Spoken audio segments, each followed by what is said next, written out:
तर नमस्कार मंडळी आणि आपल्या नवीन ब्लॉगमध्ये तुम्हा सर्वांचं मनापासून हार्दिक स्वागत आहे. तर आज सकाळ सकाळी मी आवरलं आहे, म्हणजे जरा उशीरच झाला आहे. पहा, सकाळीच मला गावाला निघायचं होतं, पण आता ऑलमोस्ट 10 वाजलेत. पण तर चला, आता मी गावाला निघतोय, घरी चाललो आहे जरा. आता मी घरी चाललो आहे. बरेच दिवस झाले, 2-2.5 महिने झाले मी गावाला गेलो नव्हतो. आता सिद्धांच्या लग्नाला गेलो ते पण त्याच्या घरून परत रिटर्न पुण्याला आलो. तर आता घरी जायचं, एक आठवड्याभर आपण घरीच आहे आता. तर आपले सगळे व्लॉग जे आहेत ते आता गावाकडचे व्लॉग जाणार आहेत. तर सगळ्यांनी खूप सारे एन्जॉय करा. तर आता सगळ्यात पहिलं मी चाललो आहे नाश्ता करायला, कारण की भूक लागली आणि मला रिकामे पोटी प्रवास सहन नाही होत. आणि मी यावेळेस बसने चाललो आहे, बाईकवरती नाही चाललो, कारण एकटाचे जोडीदार नाही कोणी, आणि बाईकवर एकट्याला कंटाळा पण खूप येतो मला. तर मग बेटर त्याच्यापेक्षा आपलं बसने जाऊन निवांत आराम होईल, झोप होईल, काय टेन्शन नाही. तसं गाडीवरती कसं एकटा असलं का कंटाळा पण येऊन जातो, गाडी चालवायला पण दुसरं कोण राहत नाही. तर चला मग आता नाश्ता करायला चाललो मी बाहेर, कारण रिकामी पोटी मला बसचा प्रवास अजिबात होत नाही. तर नाश्ता करूया आणि मग निघूया आपल्या पुढच्या प्रवासाला. तर फ्रेंड्स, आता नाश्त्याला आज मी पोहे घेतलेत. आमच्या इथले पोहे एकदम भारी वाटतात. भरपूर ऑप्शन होता, मिसळ, पुरी भाजी, वडापाव, पण पोह्यांची टेस्ट खूप छान आहे खरंच, त्यामुळे मी पोहेच घेतलेत. तर आता नाश्ता करूया आणि मग निघू. भरपूर लांब आहे इथून, माझ्यापासून वाकडेवाडीचं बस स्टँड पण बरंच लांब आहे. इथूनच जवळपास अर्धा-पाऊण तास लागेल.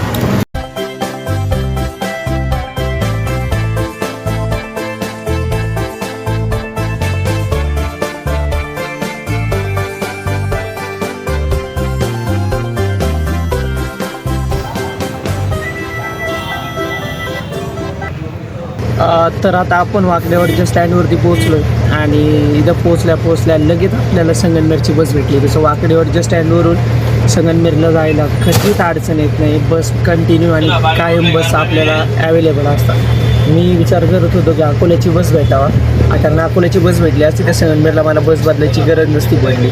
पण अकोल्याची बस काही भेटली नाही आहे, तिची आय थिंक ठराविक टायमिंग आहे. पण संगमनेरला तर कधी अडचण येतच नाही, कारण नाशिकची बस जरी भेटली तरी आपण संगमनेरपर्यंत आरामशीर पोचतो. तर पोचल्या बस पण भेटली आहे आणि बसमध्ये बसल्या बस पण निघाली. तर सगळ्या गोष्टी व्यवस्थित चालू आहे. आता फक्त ड्रायव्हर काकांवर अपेक्षा आहे का त्यांनी लवकर आपल्याला पोहोचावं, कारण की तेवढी गाडी ते स्लो चालवतील तेवढा उशीर होतो. जेवढी फास्ट गाडी घेतील तेवढा आपण पटकन घरी पोचून जाऊ. कारण अकोल्यातून पण आपल्याला पुढं अजून जायचे, तुम्हाला सगळा प्रवास दाखवतो. अकोल्यातून पण भरपूर वेळ लागतो, संगमनेरमधून पण भरपूर वेळ लागतो.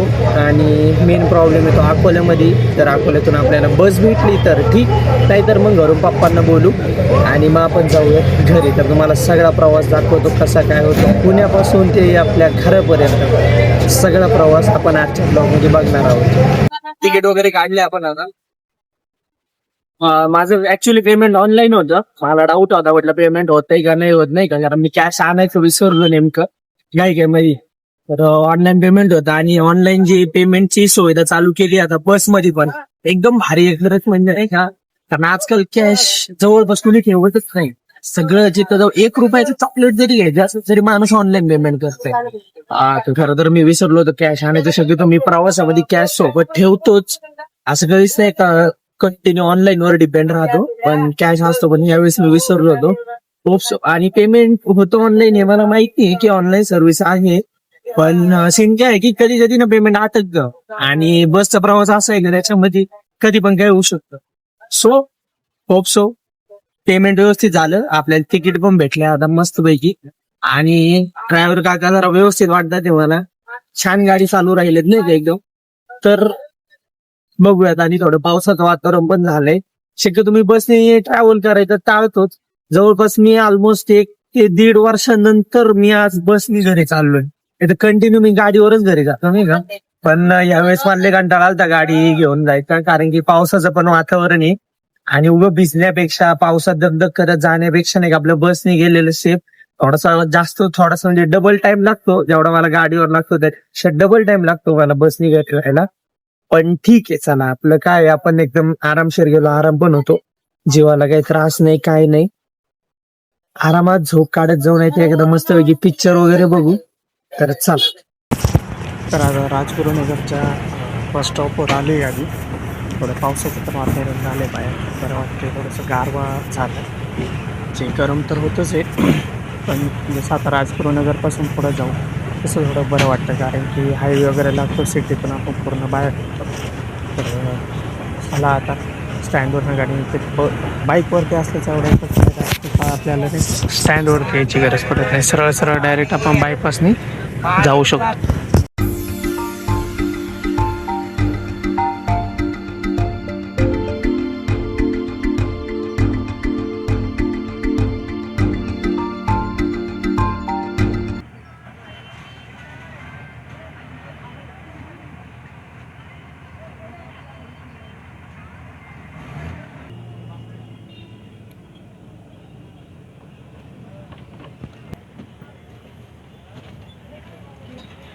तर आता आपण इथं हॉटेलला थांबलो आहे. आळेफाट्याच्या पुढं जे लोक नाशिक संगमनेरला ट्रॅव्हल करत असतील त्यांना माहिती आहे की बस फाउंटन हॉटेलला आळेफाट्याच्या पुढं आलं नाही का नेहमी थांबते. तर इथं आलं पण पाणी बॉटल आणि केळा वेफर्स घेतले कारण थोडेसे पुढे जायला जवळपास 2 तास लागणार आहे. त्यामुळं इथं आपण थांबलो होतो आता फाउंटन हॉटेलला. असा काय सीन आहे सध्या इथलं सगळं. वातावरण पण एकदम भारी झालं पावसाचंच.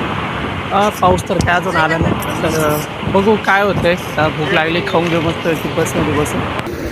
तर मित्रांनो याला म्हणतात खराब नशीब. इतक्या दिवसानंतर आज मी बसनी प्रवास करत होतो. बाईकवर प्रवास करायचं टाळलं आणि आता जवळपास आम्ही जस्ट घारगावच्या पुढं निघालो आहे. हे बघू शकता तुम्ही इकडं घारगाव जस्ट इथं घारगाव सोडले ना आम्ही आता पुढं आलो आहे आणि पुढं आलो आहे आणि गाडीचा जॉईंट तुटला आहे. जॉईंट तुटला आहे म्हणजे एक्झॅक्ट काय ते मला पण नाही माहिती. ते ड्रायव्हर काका बोलतात ते जॉईंट तुटला आहे म्हणून मी पण बोलतो जॉईंट तुटला आहे. त्याला म्हणतात नशीब. मला दाखवतो मी.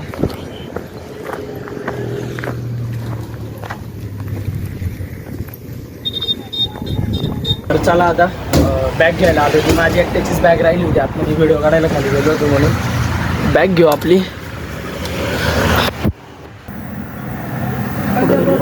हे बघा इथून तो जॉईंट तुटलाय खाली.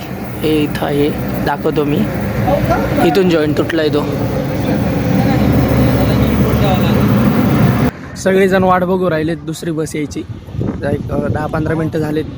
बस बंद पडली आता दुसऱ्या बसची वाट बघतोय सगळेजण. बस तर येईल लवकर तशी काही अडचण नाही येत. नाशिक पुणे हायवेला आपण नाशिक पुणे हायवेला कधी एवढी जास्त गाड्यांची काही अडचण वगैरे नाही येत. खूप सो की लवकर यावं गाडी. सगळेजण वाट बघतात. ते सगळे थांबले ते तिकडं ड्रायव्हर काका इथं बसलेत खाली.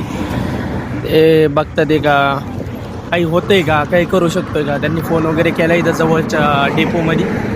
तिथून काही मदत वगैरे येईल का काय बघू राहिलेत. तर खूप सो गाडी वगैरे दुसरी गाडी लवकर भेटावं. ही गाडी तर नाही चालू होणार आता. हिला गॅरेजलाच घेऊन जावं लागेल. खूप सो दुसरी गाडी लवकर यावं आणि आपण परत आपला पुढचा प्रवास चालू करू. 5 hours later. Till we are waiting for another bus. अजून पण नाही आली दुसरी बस. एक बस गेली आत्ता इथून पास झाली. तीच ऑलरेडी फुल होती. तिच्यात बसायला जागा नाही. आमच्या बसमध्ये पण जवळपास 20-25 लोक होते. एवढे लोक बसवायचे म्हणजे 2 गाड्या लागतील. आता बघू कधी ती गाडी काय. आणि त्यात प्रॉब्लेम असा आहे का शिवशाही जरी आली किंवा शिवनेरी जरी बस आली तरी त्या बसमध्ये आम्हाला बसता येणार नाही कारण की आम्ही ह्या लालपरीमध्ये आपल्या आणि लालपरीचा जो तिकीटचा रेट आहे तो वेगळा आहे. शिवशाही शिवनेरी शिवाई या बसचा तिकीटचा रेट जो आहे तो वेगळा आहे. त्यामुळं आम्हाला पाहिजे आता लालपरी. जोपर्यंत आपली लालपरी येत नाही तोपर्यंत आम्ही इथून हलणार नाही. चला फायनली दुसरी बस आली आहे. अर्ध्या तासाची वाट बघितल्याच्या नंतर. त्या याच्यात जागा होती की नाही काय माहीत नाही. बघू तर उभंच राहून जावं लागेल. बसायला तर काही जागा नाही भेटणार. चला